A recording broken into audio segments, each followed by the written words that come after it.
You are listening to Community Heroes Table Talk, where we talk with people and share their stories about their disability. And now for your host, Tyrone Starkey. Yeah. All right. Well, again, this is our second episode. Everyone who's tuning in, we're so excited to introduce this new part of Community Heroes, the Table Talk. And today we have a special guest with us, Miss Nancy um, Reyes. Reyes. I didn't want to mess that up. So I'm so delighted she's going to be here to chime in. Today, we're going to discuss a little bit about education and special needs population. So we'll talk about some topics about bullying. We're going to talk a little bit about inclusion and peer pressure within trying to transition from high school to out of high school. So, again, when we get done, please feel free to comment on this video and give us some feedback so maybe we can do a part 2 and maybe continue this conversation in another video. So, Mallory or Brandon, did you guys want to maybe talk a little bit about some things that you've maybe experienced in the educational system with those topics we talked about? Sure. So I have a disability called cerebral palsy, and I was in an inclusive classroom for a little bit, but it didn't really work for me. So I now moved to where it's a self-contained and stuff, where I go for example, I'll still stay in the classroom and then I'll go to a different classroom every now and then to help get learning and stuff. And that has basically been what I've done in my education.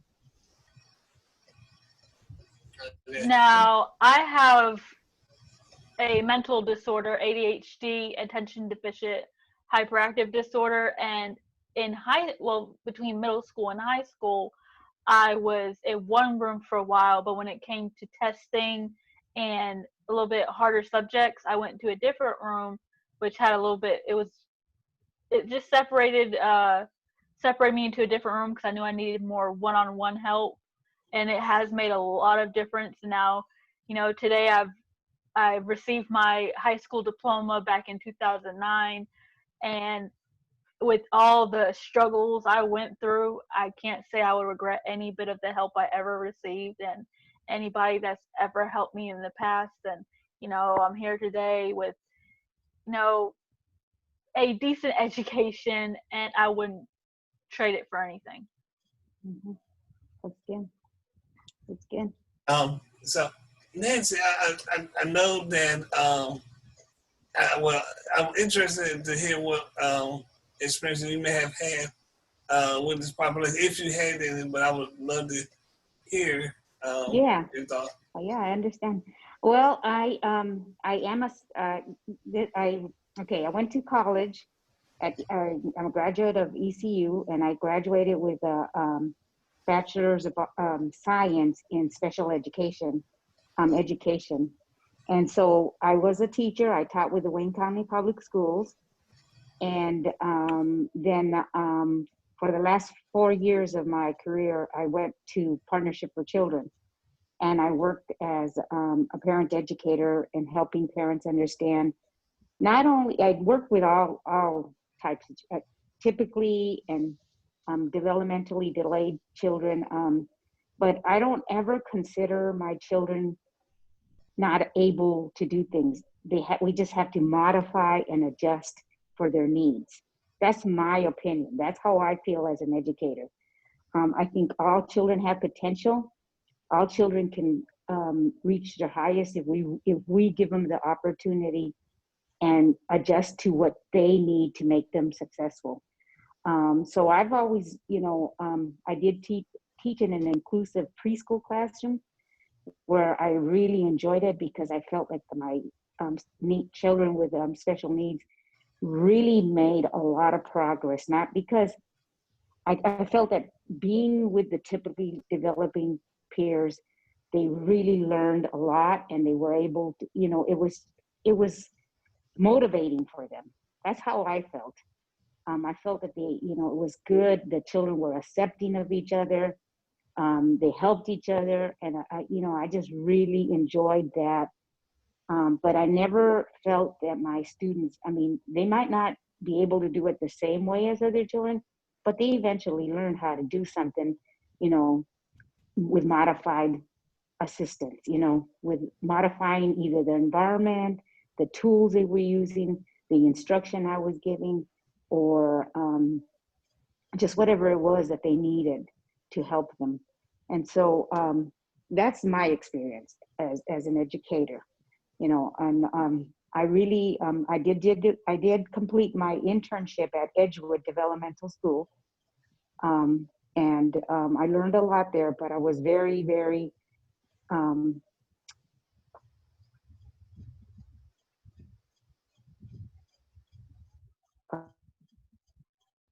uh,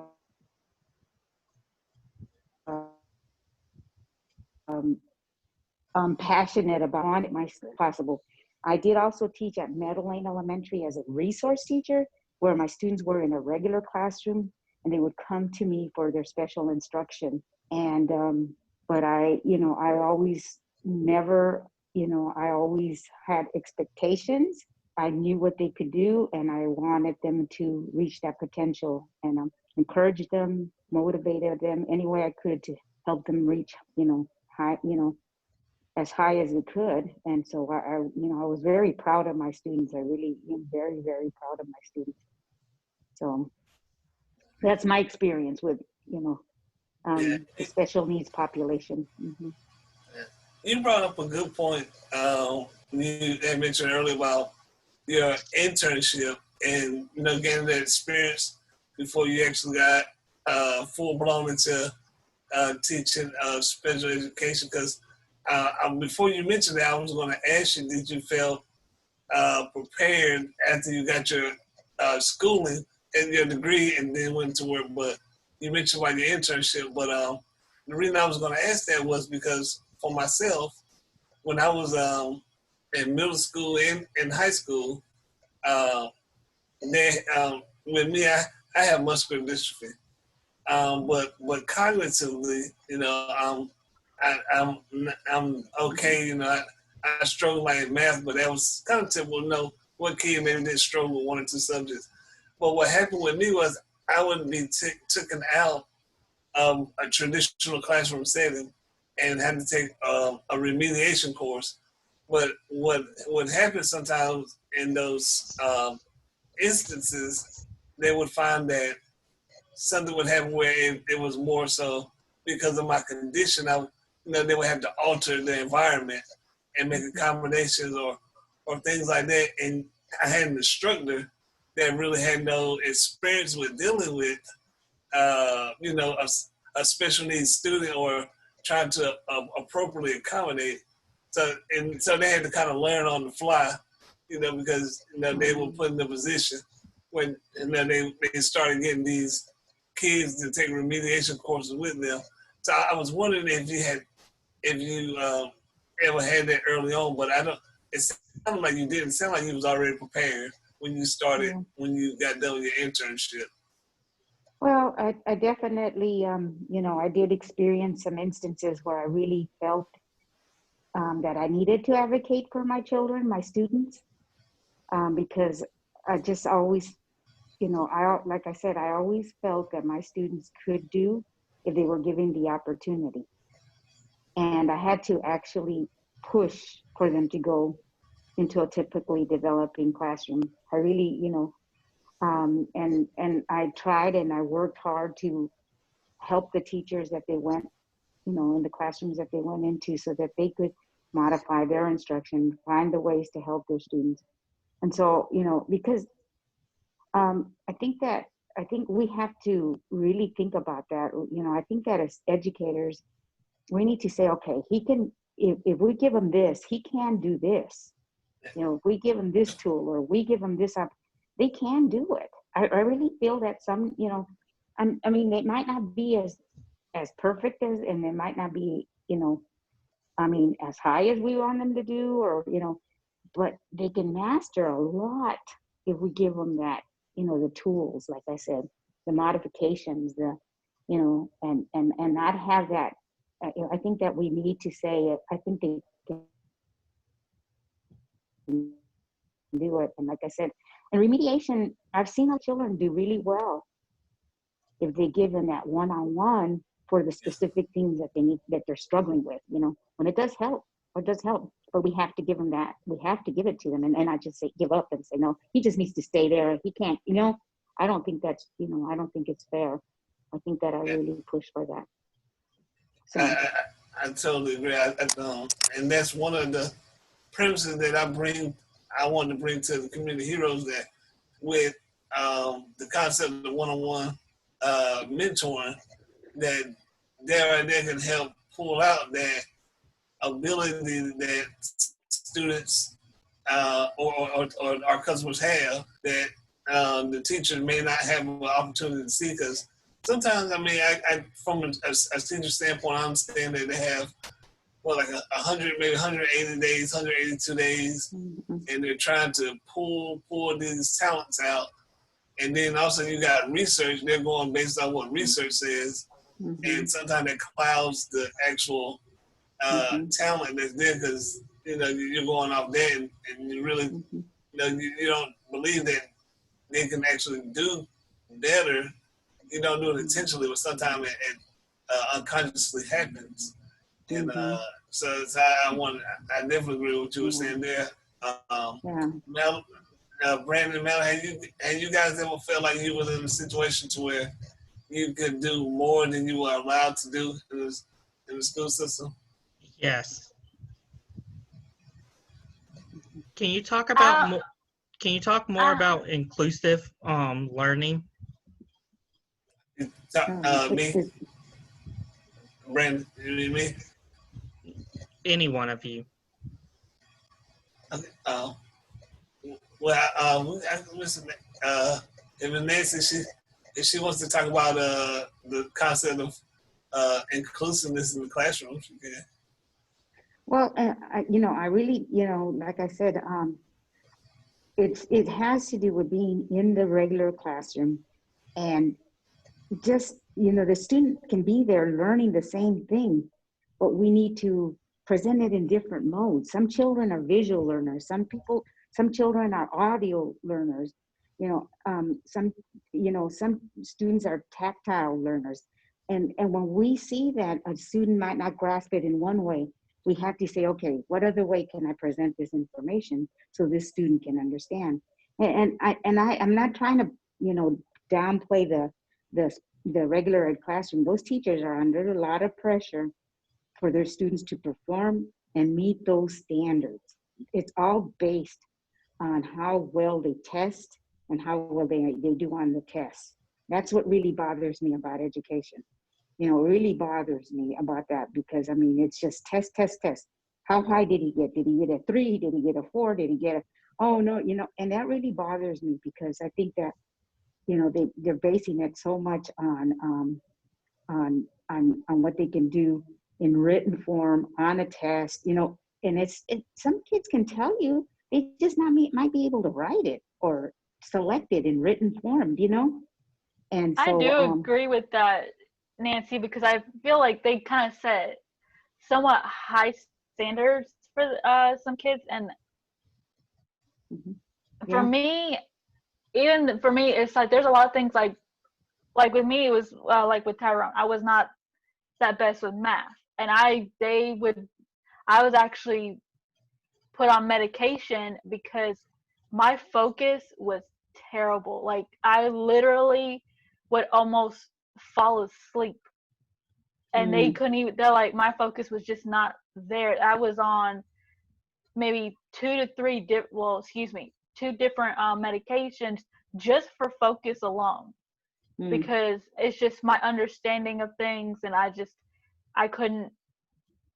Even with math, it's like you can explain it to me 2 to 3 times, I still didn't get it. They had to actually explain it step by step, because that's how I could understand it. Because if you explain it to me, between me, who I can get through basic mathematics, but when you get to that algebraic equations, I was lost, completely lost. I'd never, like, I'm surprised, but I'm very grateful that I actually walked across the stage, because I was on the verge where I wouldn't have made it because of a math class. But with all the help I did get, I did manage to pass it. But the highest level of mathematics I ever got was an introductory course, because I was never good at it at all. But even till this day, where you have all these different classes that, you know, you have to also learn it for in the real world. I mean, is how, even because even I see somebody in the workforce, and I know somebody, like, they still, like, they'll use a calculator, or it's a mental math thing. I still have to use a calculator. I still have to use a calculator, because I just, it's a mental thing for me. I can't just, you know, automatically know it, or it's like comparing what you said, what you think, to what the cash register is going to say. I can't do that. I don't have that kind of, I need something to, you know, correct me if I'm wrong. But that's the thing about it. You have the strength. We are so advanced in technology, and I mean, if you're able to do it in using a calculator, coming out with the right answer, why not let you use it? That's, in my opinion, that's great. You got the answer because you used the tool that assisted you with that. That's the whole point of inclusion.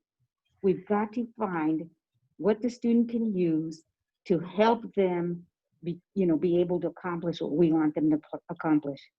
And, you know, I understand some things are basic, but when it comes to algebra, those are very abstract thoughts. And sometimes giving them the tools to use to get that answer is better than not, having the opportunity in some way, It's better for them to have the tools to use to help them with the problem they're having than not give it to them, and then you wonder why they can't, pass this course. You wonder why they can't get through a simple one. It's like you're not giving them the proper tools to help them get there. Because I remember even in high school, there were times where we couldn't use a calculator. We could not use some of these tools. But you also have some students that are seriously struggling just to get through one problem. And just to get through one problem, where it could be a basic mathematic equation, it could be a word problem, and they seriously it's a mental, it's their mentality of it, because I don't understand this, or I can't, I understand they want you to work out an equation, work it out, compare your answer. Yes, you can use the calculator, but show your work.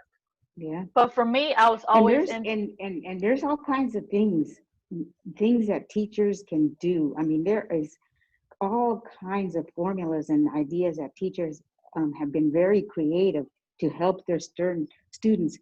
A word problem can be so easily done if we teach our students the things that they need to be looking at when they're doing a word problem. These are the kind of words that address addition. These are the kind of words that are addressing subtraction. These are the kind of words that you're going to see in a problem when you're going to multiply. And if we teach our kids those things and they learn those things, then they can do a lot of the stuff that they need to do. We just have to teach it. But like I said, a teacher doesn't have time to sit there and do all that. She has to just hurry up. We got to go to the next thing next. And word problems for me were the hardest because it was so long and wordy, and I'm like, I don't got time to read all these words. Just like, tell me what the key facts are. See, my main thing is, how do you expect someone to understand a paragraph or a sentence when they don't understand the parts of speech? They don't understand what each word means. Teach them the parts of speech before they understand what is in a sentence, like what makes up a sentence, what makes up a paragraph. Teach them the part of speech, like adjectives, nouns, adverbs, what each word means. So when they get to that Mhm. word, can you tell me what, part of speech this word is? Mhm. So they know what it means when they read it out loud. That's right. That's right. Because, Good point, Mallory. I'm a Mhm. tutor myself, actually, and I'm very glad that I am, because I actually taught a student at the time. She was in her 20s. She actually wanted to learn English as a second language. And she showed a lot of frustration in her, like, she was frustrated with herself because she would, put her head down. I said, no. I said, you're giving up on yourself too quickly. Do not do that. I said, you can do this, because between how you learn Spanish and how you learn English are it's completely separate. Isn't that right, Nancy? Between learning Spanish and learning English, it takes a lot of time, but she was willing to push herself and learn. To do it. That's the. She pushed herself to do it, and I said, just take it one step at a time. Like, we went through her alphabet, we went through numbers and everything, because she was learning everything in English for the first time. Whoa. Like, she could, like, for the first time, Nancy. Yeah. Like, she only knew Spanish. She only knew Spanish. Yep. So she came and said, I want to learn English as a second language. So I pretty much did like I would with a child. I took her back to the basics. Yeah. Because I know if you're going to learn English as a second language and you want to know your alphabet, your numbers, your shapes, everything, like teaching a kindergartner for the first time. Because if you want them to understand the basics, you have to teach them the basics. Yeah. Yeah, cause even with that goes for any subject. It's like if they're learning this for the first time, or they want to learn another language for the first time, you teach them the fundamentals first before they can start, learning their, learning sentences, learning numbers, learning letters. Before they can start sentences, they got to work with the alphabet, their numbers, their letters, just like going back to when you were young again. And I'd rather do that to a point where they can understand, where if you look at if you see a color and I'll say it in Spanish, you tell me in English. And correct me if I'm wrong, Nancy, if that's not the best, technique to use when teaching someone English. Because I mean, if you're that, and I've also worked with ESL students, English as a second language students, children that are learning English, and they learn how to sound out words, they learn how to say a word, they learn all that, but if they don't know the meaning of the word, they don't know what they're reading. They do not know what they're reading. Because if they're at a restaurant and they're looking at a menu, and you expect them to understand what they're looking at, and they can't even read it, they don't know what it means. Yeah. How do you expect them to learn it?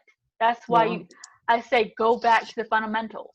The fundamentals. Because they're not gonna get it. They're not gonna know what that word means. Spread it out step by step, like how I had to learn in high school. It's like, you can't expect me to understand something, or a sentence, or an equation, and you have to do it step. Even till today, there's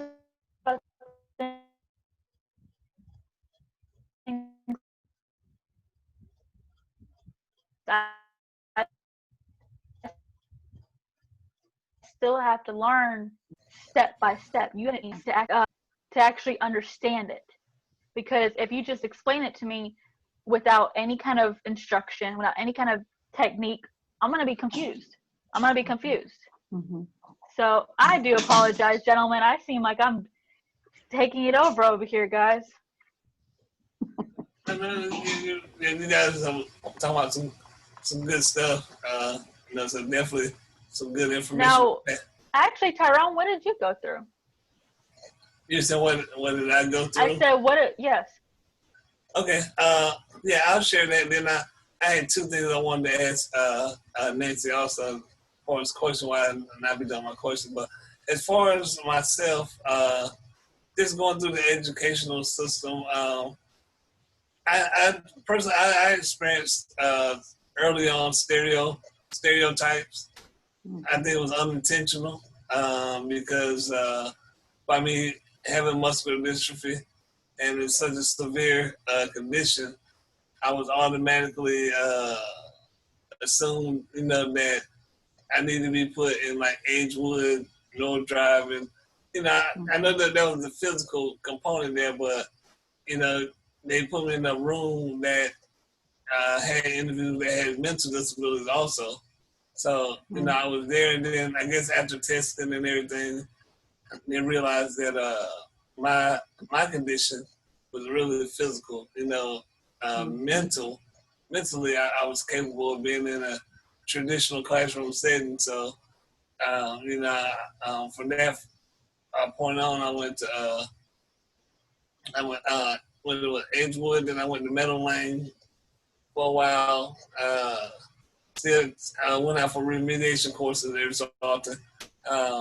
Went to Greenwood, and kind of the same thing there. But Greenwood, one thing that that was my biggest pet peeve was during that time, our public school system was not equipped to handle a person with a disability. I remember I couldn't go to none of our away games because the activity buses didn't have no kind of ramp on it. School buses don't have seatbelts on them. I remember when they were going to the gym, we had to pay someone to put some cement because there was no ramp that to accommodate me to go up the side. So, and that's the point of all inclusiveness. That's why that's so important. Whenever you build any kind of institution, you create any kind of vehicle, everybody should be thought of beforehand, not an afterthought. It's just a waste of money when you got to go back and add stuff. So that was the issue that I had. And then even when I got to high school, it was a little better, but the buses, I can pretty much say all through my schooling, there was some kind of way where I could not ride the same school bus as everyone else because the school itself did not have buses with ramps on them. So in high school, I had to get out about 15 minutes early because that's what time the elementary kids got out, so I could ride the elementary school bus because they're the only ones that had a bus with a ramp on it. Yeah. And I mean, I love the kids and everything, but I'm still a teenager. I'm a young man, so I want to be amongst my peers, and this causes an issue because this is a very influential part of a teenager's life. You want to be pretty much just like your peers. Anything that separates you can cause a lot of time identity problems, and it can cause self-esteem issues. So, having to leave every day 15 minutes early and know that you got to ride on this because you're different causes an issue.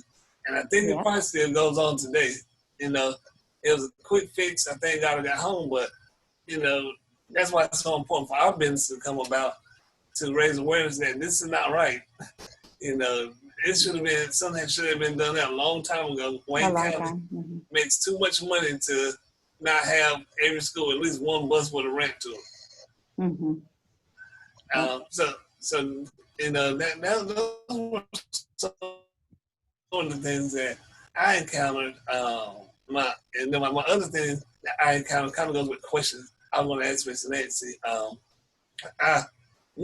personally believe that going from high school transitioning into society, it's good to make sure the kids have the fundamentals.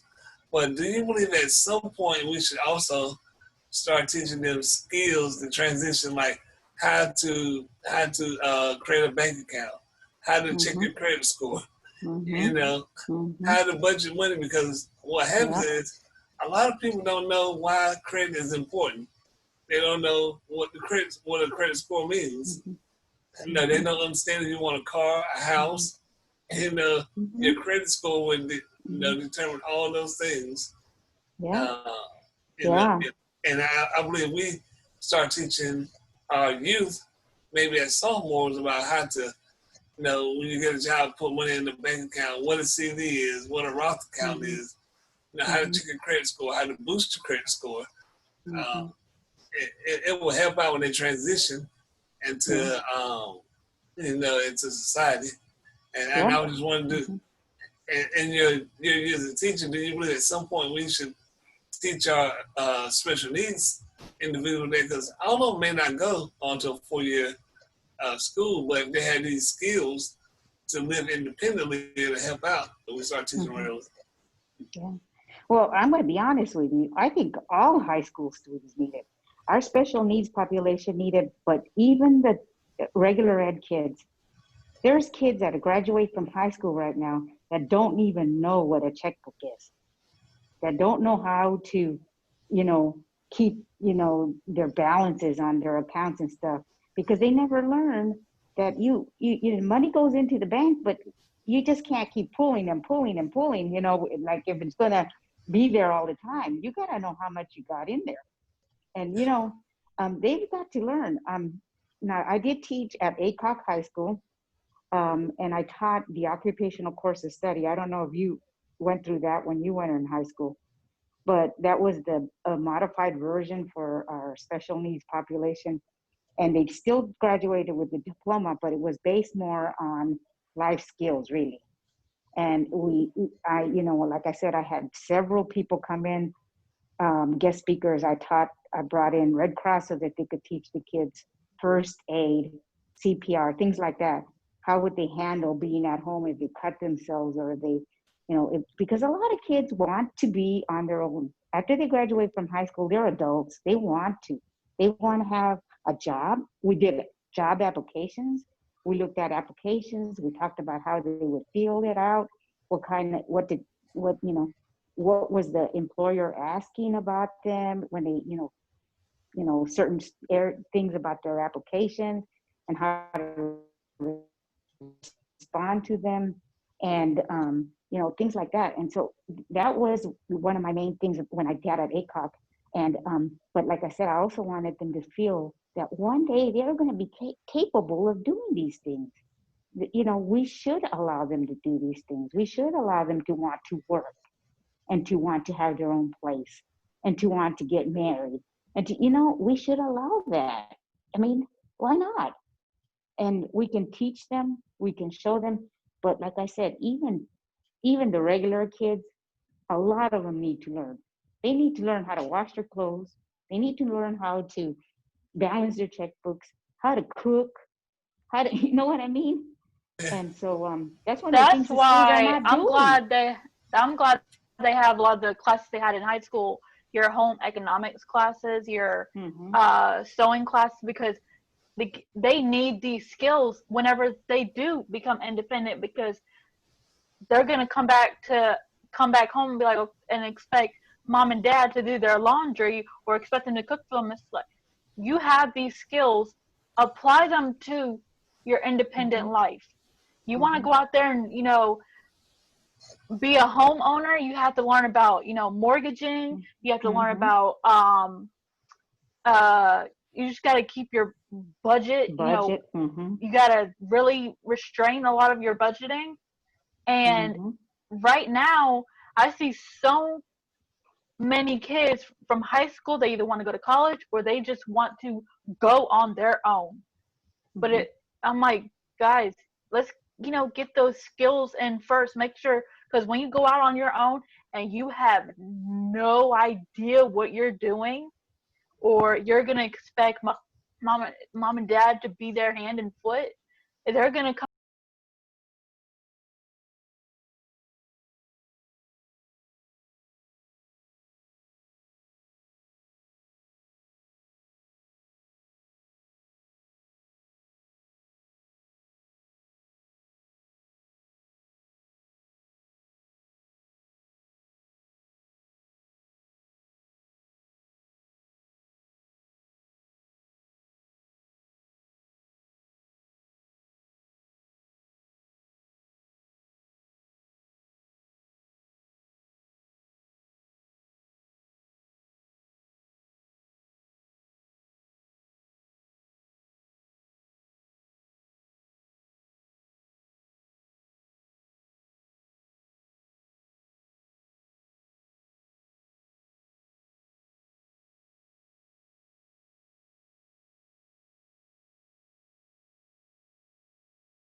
All right. This is part 2 of our special education with Ms. Nancy Reyes. I'm so delighted you decided to talk with us on this topic, and we got a chance to do a 2-part segment. So, um, I thank you again so much, and we can kind of start a little bit off where we left from the last segment. Okay. Yeah, well, it's good to be here. It's good to see you again. Yes. Yes. Now, Mallory, I'm gonna let Mallory kind of take the lead Okay. on this one. Mallory. Well, we last stopped at peer pressure. So, how do you react to the peer pressure in schools nowadays, or how do you see a lot of it around schools? Well, are are you asking me? Yes. Well, I think the schools are trying really hard to build on that helping kids recognize that that I think social media can do a lot on peer pressure, and I mean I think it puts a lot of pressure on kids. And I think the schools are trying hard to make sure that the school media and media itself is being used correctly and appropriately. So, I think they're working hard. They do talk about it. They use, they actually have lessons and things about, how to approach it and how to help their students problem solve that kind of stuff. But I think that kids, um, we've got to be able to, educate and help other kids recognize the need for, helping everybody be individuals and helping them make their, understand other people's choices and how, they think and feel about different things. And I think really a lot of it is going to have to start at home, where parents can make their, children a little bit more,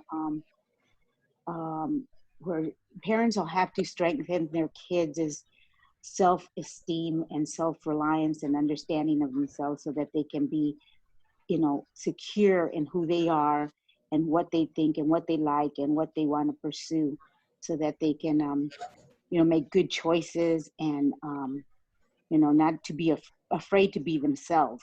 You know, I think that Mm-hmm. that's one of the biggest things. And I think really, um, unfortunately, I finished. It's not unfortunate that I finished, but I saw the need really in teaching the youngest from the very beginning of age, how to help kids to learn to be, self-reliant and self-confident in themselves. And we have to do that really young in age.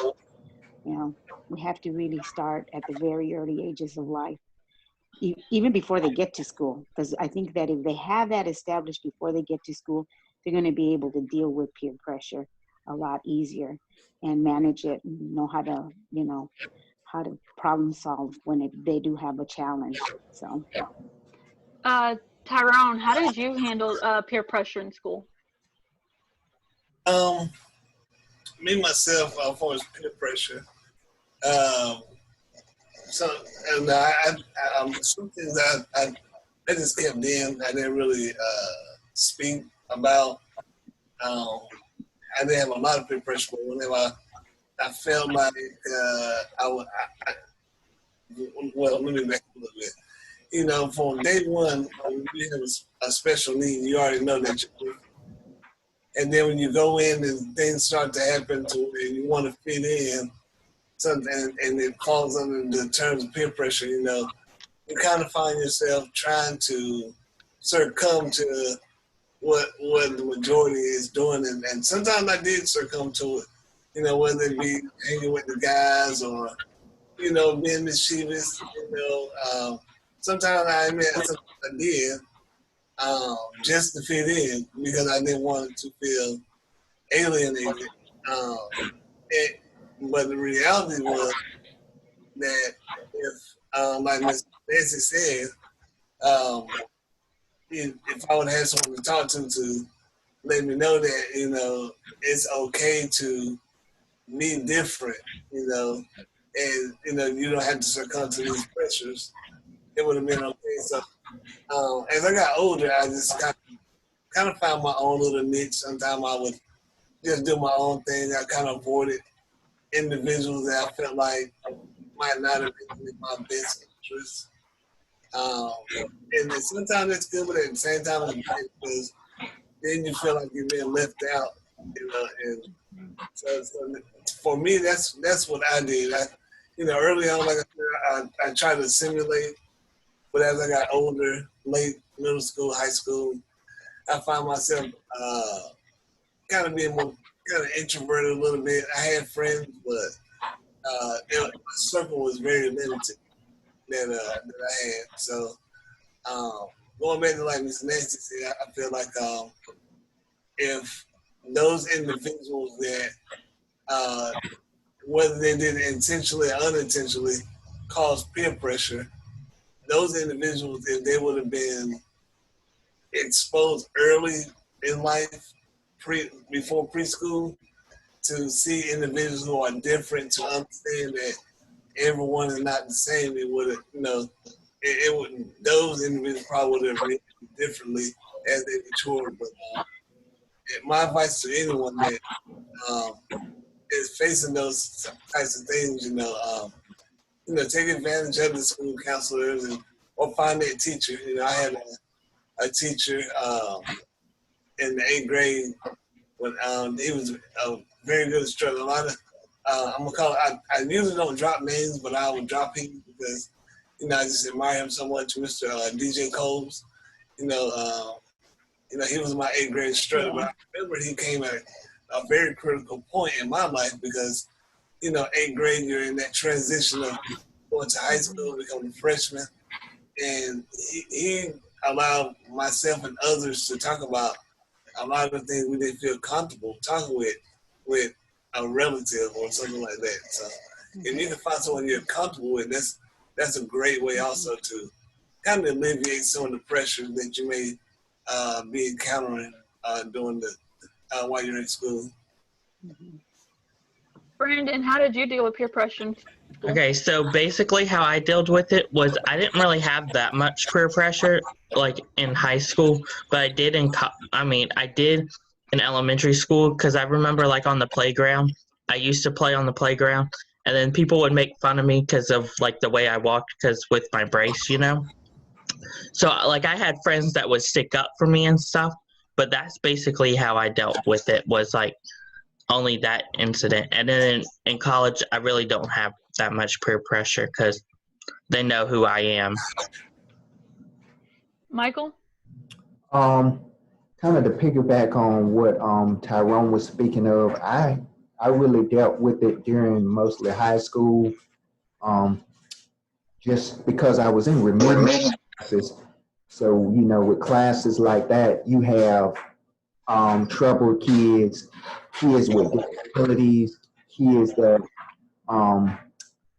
you know, have trouble with learning, you know, just a mixture of kids all lumped together with a lot of different issues.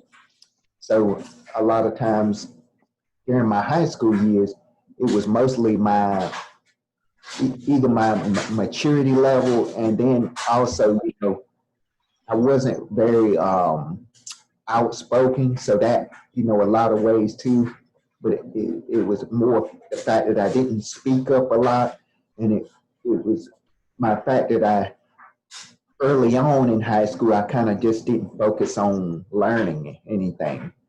So what helped with that later on, near end of high school, I had kind of dealt with a vocational training, vocational rehabilitation. So that kind of got its transition about work, trying to learn how the workforce was. So then I kind of got more serious, and counseling too. Counseling, I did a lot of it. That helped me during my latter years of high school because a lot of times because of, you know, because people saw me as kind of like an outcast or kind of just different. I didn't have a lot of friends in school. So then that, that helped. That kind of messed with things a lot. So I had dealt with a lot of feeling like I shouldn't really push myself to learn anything. So that I got slighted a lot because of that, because I held my own self back because I was trying not to show that I knew anything. Nancy, how do you handle peer pressure if a student were to approach you saying of the subject, saying they feel like they're being pressured into something they're not comfortable with? How do you handle it? Well, I think you have to give that student opportunity to, share with you and discuss and be able to express themselves about it. But then you also help him. I think that sometimes a lot of people, all of us, if we think about it and talk about it, a lot of times we can problem solve our own, come up with our own ideas of how to approach different things. If you give ask questions and say, well, how can you handle that? Or what could you have done? Or, and, help them and show them, positive ways of approaching it. And still having confidence. I think the biggest thing about it is making sure that these students, when they come to you with this kind of stuff, that they don't feel bad about who they are and who you have to say it's okay to be who you are, and if other people don't see it that way, that it's better to walk away from those people. I mean, to me, it is better to just say, okay, I know that we want to be accepted and we want to be a part of groups and stuff, but in all reality, you want to be with people that value you, that value who you are and accept who you are. And so a lot of times we have to help them and guide them to find better ways. And everybody should have good friends. I mean, and it's better to have one or two good friends than to have a lot of friends. A friend is going to be there for you all the time, and they accept you how you are. They, they don't, get upset if you don't do it their way. They accept how you want to approach it, and, they let you be you. And so I think that's what the biggest thing is. We have to help our students by, helping them learn how to problem solve and then choosing what makes them feel good. What person, if a person doesn't make you feel good about yourself, then I really don't think you need to have that person around. I think you have to say, okay, this isn't good for me. I need to find something that is good for me. That is going to work and help me be me and help me to grow and be the person I want to be. So that's, I think, what we need to do. That's how I would approach it, is helping the student realize what they want to be and who they want to be, and picking and problem solving and deciding, okay, is this good for me or is this not good for me? Is this benefiting? Is this a benefit to me or is it not benefit to me? Those are things that most students need to recognize. And I know we want companionship, we want friends, we really do. But I think the biggest thing is that we got to be happy with ourselves. We've got to be happy. I wanted friends too when I was a kid, but then I started realizing, am I happy with who I am and what I like and what I do? And can I do it, without feeling bad if nobody else wants to do it? You know what I mean? Like, as I got older, I realized I can go to the movies by myself. I can go eat by myself. It wasn't bad. It wasn't that bad. I know I'm a lot older than you all, but I started enjoying things and enjoying my own company.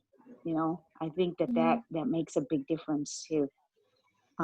So I don't know how you guys are really young, so it's a lot different, but I think we have to feel good about ourselves. And if I have to spend an afternoon by myself reading a book or watching a movie, or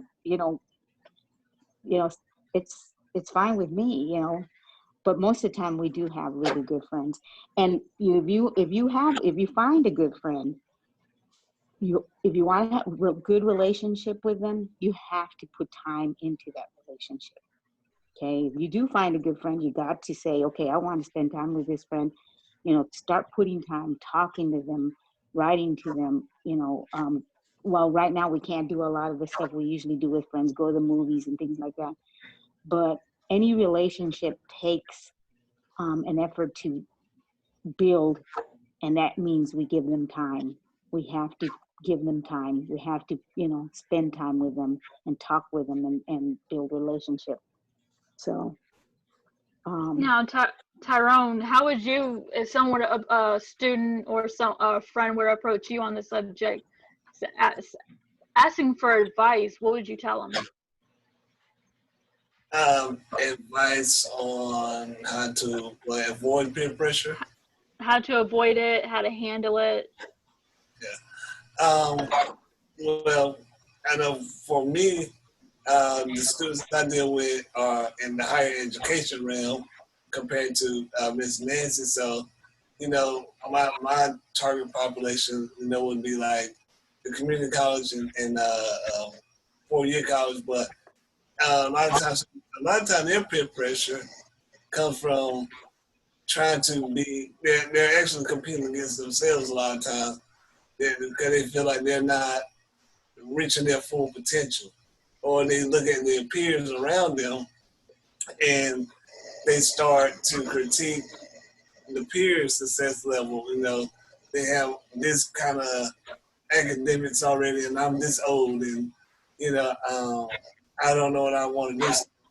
For me, when I have students that start to question their potential or where they should be, I try to remind them that, in life, everyone runs their own race. We all have the same goal of wanting to be successful, but we have our own places and where we're running it. So, I try to encourage them not to get discouraged if you feel like someone is laps ahead of you, because if you both complete the same goal at the end, it doesn't matter. So I try to let them know that, don't look at where you are right now. Look at where you're trying to go with and try to get them to look outside of their present situation. So just trying to get them to be optimistic. I feel like I said, in the higher education realm, individuals aren't optimistic. They don't know how to be visionaries. Because the reality is we're so stuck on right now. I need this right now. I need this job right now. I'm this old and I don't have 5 more years. And I tell individuals, I tell them, do you plan on passing away in the next month? Because unless you do, you have nothing but time on your hands. So make the best of it. So, those are the things I do whenever individuals come to me. I try to, be realistic with them. I talk to them just like, I would talk to my son or anyone else and let them know that, you can accomplish what you want, but don't put yourself out of the race whenever the only one you need to compete is with yourself, So that's how I've handled situations and in the years that I've been educating so far. Brandon, how would you approach someone if someone were to approach you about the subject and asking for your advice? What would you tell them? Well, I would give advice and help them through it. But then again, I'm not certified to give advice dealing with bullying and stuff. Because yes, I've been bullied before, but that was a long time ago. And I haven't been bullied in college, so I don't know how to deal with that situation in college. So yeah. Michael? I would try to talk to young students that are still in public school, high school, or middle school with the approach that, it's only temporary. just I would tell them a little bit about myself. I would kind of use my approach because that's the way a lot of adults used to help me out during high school. You know, this is only temporary, and kind of enforce them about, college students, because a lot of us, we became college students, successful college students, and have been through it all. I think a lot of them kind of would be looking at things from an aspect that this is forever. And I know that time will move on and these things will be forgotten so quickly. It's not even really even funny how time just moved, because many people had told me I will be looking back at this and couldn't even believe how fast time moves. So I would be telling them to look towards more the future aspects and showing them about what their potential is from now and what possibilities might happen, even though whatever's happening in their life now looks forever. It looks like time just drags on. It'll always be like that, or disappointments of whatever they want to do. There are going to be possibilities in there because just the work life is a whole lot different than when it is in public school and high school. Trying to do things and interact is a lot different in the outside world. Expectations a lot different. That's how I would tell her this deal. Tyrone, how do you see disabilities being handled in college? For example, Wayne Community College. How do you see it being handled?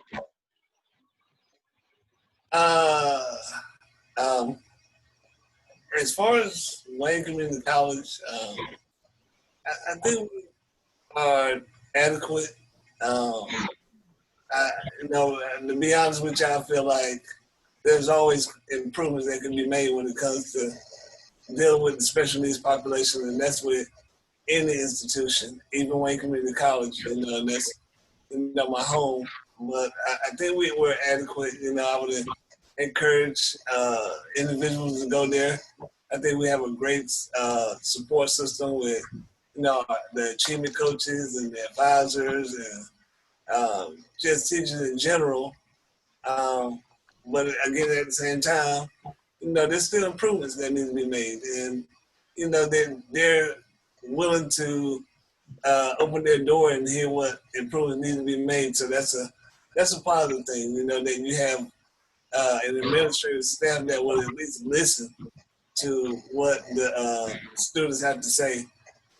So since I've been there, I've voiced my concerns about things I felt like would take our institution to the next level, and I've seen some of those things happen. And like I said, there's still some improvements that need to be made, but they're working on that. And like I said, that's with any school system. I think the most recent one, as far as grade school, was the innovation with, I think, Meadow Lane. They spent like $1 million or something like that to redo the whole school system and try to implement some special needs stuff there. So, we're seeing things happen, but before I end my thought, I do want to say that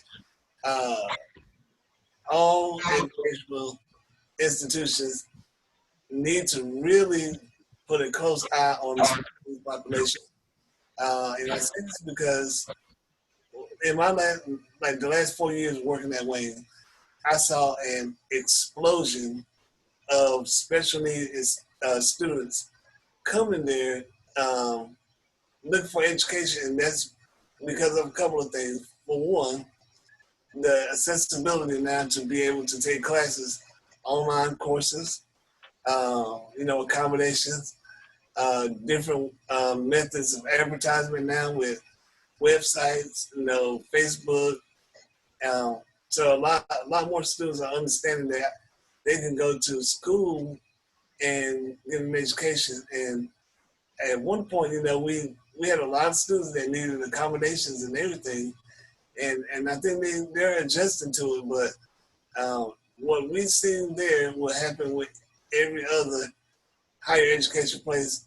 They will see an influx in special needs population as technology improves and new ways for students to be able to get to these institutions will arise. Nancy, how do you see disabilities being handled in college? Well, it's been a while since I was in college, but I saw really good. They did do quite a bit accommodating and helping the students with disabilities.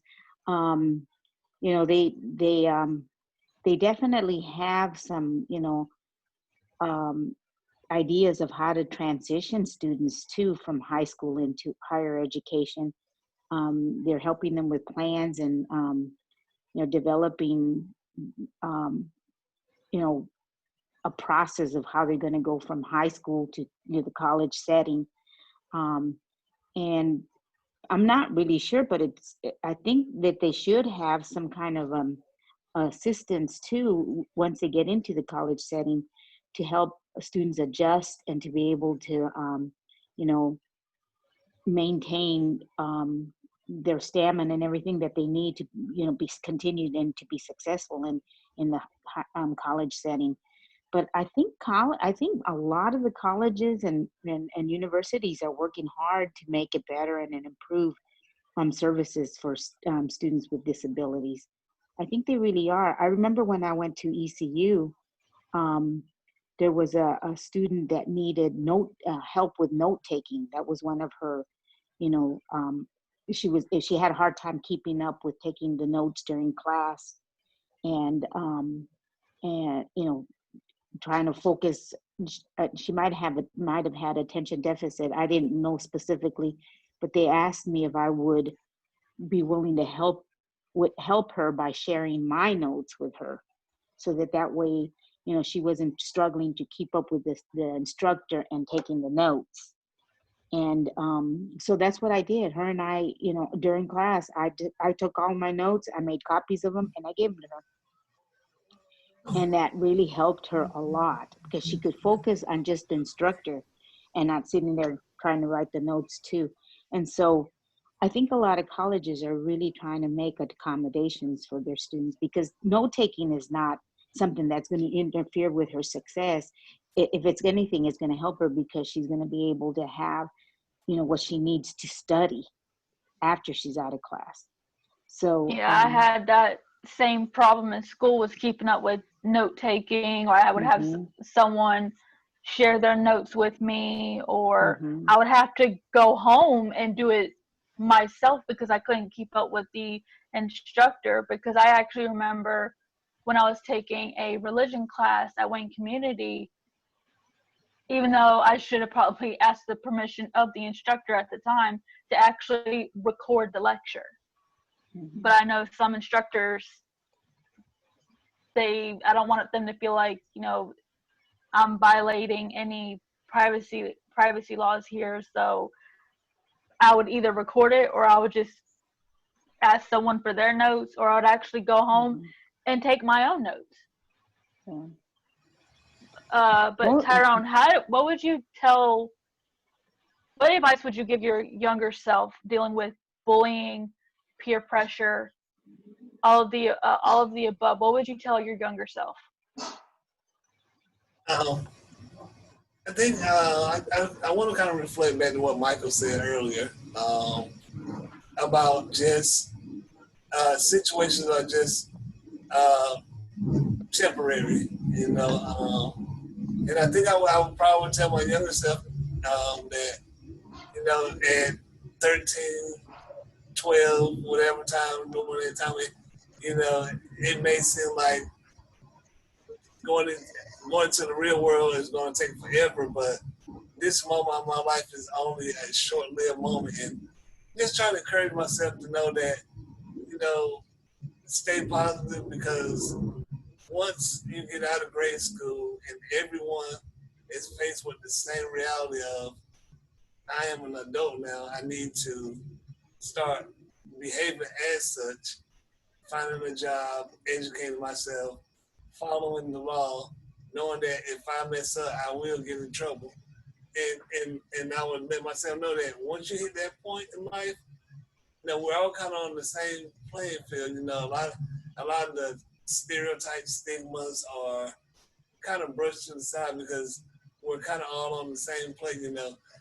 I may be disabled and you may be able-bodied, but we're all in the same struggle, just trying to make a living. So, I would, like I said, I would just encourage myself to try not to look at this as forever, just a momentary time. Enjoy the good days because they're short, and eventually, once you get older, things will be better if you work hard to make things better for yourself.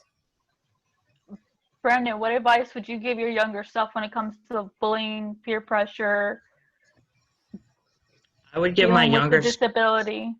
I would give my younger self advice on like, you're gonna get through this, it's only temporary.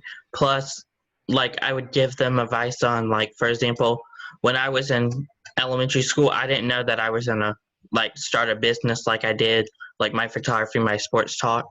So I would tell them like, hey, you're gonna start a business, so you're gonna have like a backing. So like, for example, and I would also tell them that, hey, just FYI, it takes you 4 years to get through college, unlike other people that took maybe like 2 years, because it took me 4 years to get through Wayne. And that advice, that's what I would give my younger self. Michael? I would just give myself conventional advice of just not buying into, the typical thing of trying to belong. And I also would say to take education more serious, to learn all the fundamentals of school subjects, take that very seriously so that I would be ready for my college experience. So I would have all the the rewards that I would want to in the future, because that would have been very important to me later on as I went through my college years. So I was saying I would tell myself about preparing for all the subjects in school because it's going to be very important in my college years. Nancy?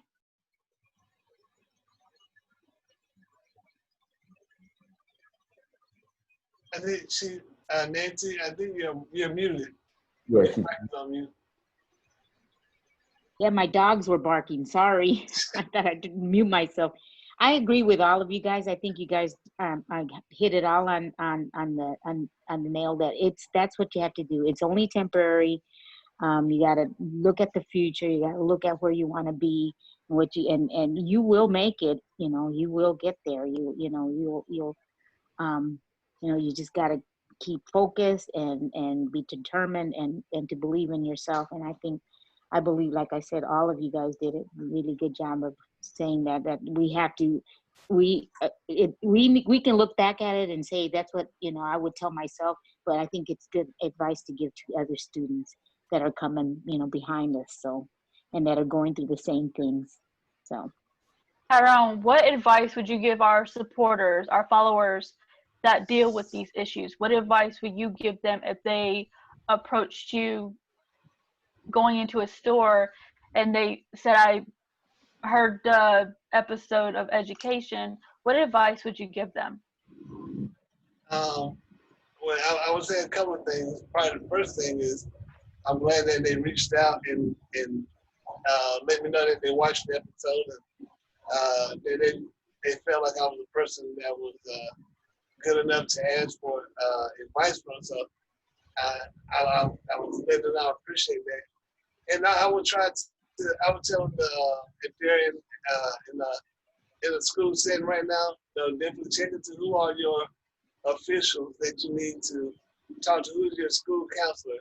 If you have special needs, who's the special education counselor? Who's the principal, the vice principal, whatever. And then also, depending on their age, tell them, me being a parent, you know, I would hope my son would come to me and he felt some type of way and you know talk to me. You know, I would try my best to understand what he's saying. You know, and at least I want him to know that I'm willing to listen. So, you know, definitely those things. I would be willing to talk to anyone. You know, mentoring is very close to my heart, and I've been mentoring for an extremely long time. So I probably would give the individual my email address and my social media contact, and encourage them to not call, but contact me, and so we can maybe talk a little bit more. And lastly, I would encourage them that any one of us would be a great source, I believe, to reach out to. You know, just look up our social media outlets or try to get our contact information. And I believe any one of us would be a great source to just say, hey, who can I talk to? So definitely that. And lastly, depending on how extreme the bullying is, if it's something that has become threatening to them, I would tell them they probably need to contact someone a little bit higher up, like a official, police official, or you know, social services or something on that level. Brandon? I would give them advice, and I would tell them to also reach out to us, like on our social media and stuff. Michael? I would give them some advice on how to approach crisis situations in their home life. I would focus on some things like that, and how to not be afraid to speak out. Just don't be afraid to come to teachers. Don't be ashamed about anything, and come up with it, you know, with that approach, sort of like with a kind of a fatherly wisdom, not being afraid to ask anybody anything. Come to them with the approach that, they're your friend. They're not there to hurt you. And, you know, there's people out there that would love to hear what they need to say. They have a voice. Is mostly what I'm thinking of. You know, all kids that out there have a voice. They need to be heard. Everybody's got a story. Just need to be heard. Nancy? I would say the same thing. I think that they need to reach out, ask for help, and not to be, you know, afraid to ask for help, and to reach out to those that are, you know, there's a lot of people, a lot of agencies, a lot of people out there willing to help and provide the services that they need. So not to be afraid to do that. They really do need to reach out to people and be able to talk about what's happening and share, and like you said, get some some help from those people that can help them, figure out how to do that. And like Tyrone says, even if you have to go even higher, you might have to do that. So there's a lot of agencies out there that are willing to help with that kind of stuff, that are set up for, help for peer pressure and bullying and things now. So. Tyrone, who are some people in your life that you've entrusted with dealing with these issues? Your family, friends, people that you'll go to when these issues are raised, someone you trust? Just on my span of schooling and things like that. Again, my circle of people that I went to a lot of times, like I said, teachers. So I mentioned earlier, DJ Cole was a very instrumental person that I went to. I had an aide going through the school system. I had a personal aide that would help me take care of my personal needs. And one in particular that worked with me for a while was Mr. Nicky Artist. He's on the police force. And he's a good friend of mine. Matter of fact, he just ran for one of the offices officers districts here in Wayne County, I believe. He didn't make it, but we still keep in contact. And he encouraged me a lot to go ahead and continue for my associate degree and so forth. So, he was another instrumental individual. When I got to the community college level, and I started getting into the different mentoring programs, another individual that was very instrumental was Manuel Dudley. He's the Dean of Greensboro Technical Community College now. And so he reached out to me, and we have a great relationship still. And and there's some in Mr. Bynum. They used to work at Wayne Community.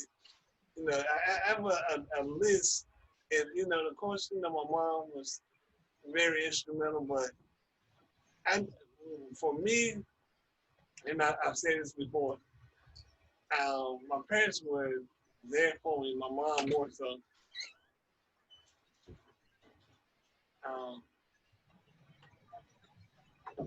My mom more so, but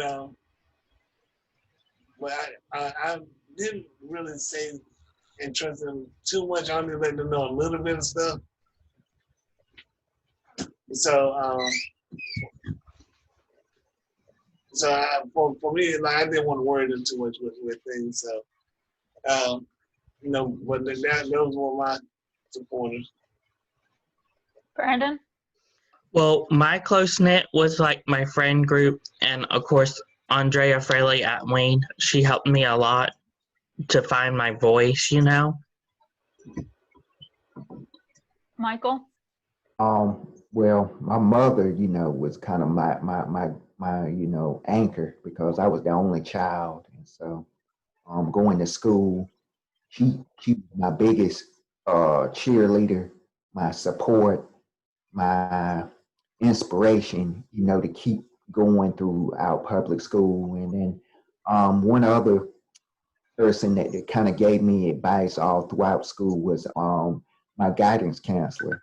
So I became more conscientious of what my help was. I reached out. I think it was my mom's pointers on that to go reach out to a guidance counselor as I did, and that helped a lot as well to kind of come when I was lost and I really didn't know who to talk to. It just to get it off my chest when I was younger. I think more so than today, it was more just to get things off my chest. Nancy? I think that that's one of the things that I think most parents would want is their children to be able to go talk to them and be able to provide what they need. But sometimes it's hard. Kids are not that easy, that comfortable sharing a lot of that stuff with their parents. But you can, like you said, just your youth counselors, your church spiritual advisors, sometimes your youth ministers at the church, and they're really good for talking with and sharing things that are concerning to you. So you really just have to find somebody that you're really comfortable doing that with. But it should be all well, I'm just saying that most of the times it's an adult that might be the best to help you with that. And like you said, your parents. I think parents are the strongest ones and the most that are gonna be there for you and really want to help you and be make sure that you're okay, and that that's just being a parent. You want your kids to be okay, and you want them to you want to help them as much as you can. So What would you tell someone who is dealing with bullying or peer pressure in a higher crisis where threats are involved, or unfortunately domestic violence comes in, or child abuse? What advice would you give that person? Tyrone? well, one of the okay, sorry. You asking me, Mallory? What advice would you give someone when it comes to bullying, peer pressure, etc., when a crisis comes in, threats are made, child abuse comes in, unfortunately, domestic violence? What advice would you give them? Even being a parent yourself. Yeah. Well, you know, we're talking about someone in the school system that is in a household that is experiencing those type of things, and on top of being bullied in the house. You know, that's for one, that's a very volatile combination because you know you have this individual that feels displaced in the school system and at home. So you know that person is probably going to need some counseling automatically. But then you know you have to find a way to kind of probably pull that information out of them, because a lot of times if a child is experiencing uh, threats at home or is endangered at home, they're scared to inform anyone outside of the home. You know, in most instances that I've known of, the teachers have to try to investigate and kind of maybe do a report to get an investigation done. So I would say if a student is experiencing those things, I would tell them that for their own safety, do not be afraid to tell an instructor or an official or somebody they trust that they feel like they're in danger. Because at any moment, even though they may not have been harmed themselves, but if they're in an environment where someone is being harmed, it only takes a moment for someone else to get accidentally hurt. So, you know, I would tell them while they have the ability, they need to alert someone and let them know, hey, I'm not in a safe environment. You know, I need to be taken out, and hopefully, you know, if the person they'll probably be taken out, but maybe the person that is being abused also, whether it's their mother or it could be the father being abused by the mother, whatever. Both the individuals can be taken out and their lives can be saved. Nancy? Yeah, you need to, if it's somebody within the family, you definitely need to tell somebody outside the family. You know, that, like Tyrone said, that most kids won't say anything though. Most kids won't say, you know, so I think that the adults around that child will probably have to be the ones to, you know, keep an eye on him. And if they suspect things, they might need to do something about that, because I don't think many kids will tell anybody that what's happening in the home. But if, you know, if it's an adult or someone, there's a lot of agencies out there, mobile crisis. There's a lot of agencies out there that even that United Way with the 211 and all those, if you're an adult and you really need help, they can find the help you need. You know, you just call them. A lot of times it can be anonymous or very confidential, and they'll, you know, help you with finding somebody professional that can help you. So, Nancy, thank you so much for joining with us today. oh, you're welcome. We It's my greatly pleasure. appreciate it. The advice you have given and have given us personally, it means a lot. It really means a lot. Okay. Thank Well, you. good. Thank you. And thank you. You guys all are doing a good job too. So, you know, I applaud you all for working hard and helping families and children and adults and all people with, you know, special needs. So that's really good. Okay, and we'll be back for more episodes of Table Talk in our next segment. Okay. Okay. Goodbye, everyone. Thank you. Bye. Good meeting y'all. Bye-bye. Thank you.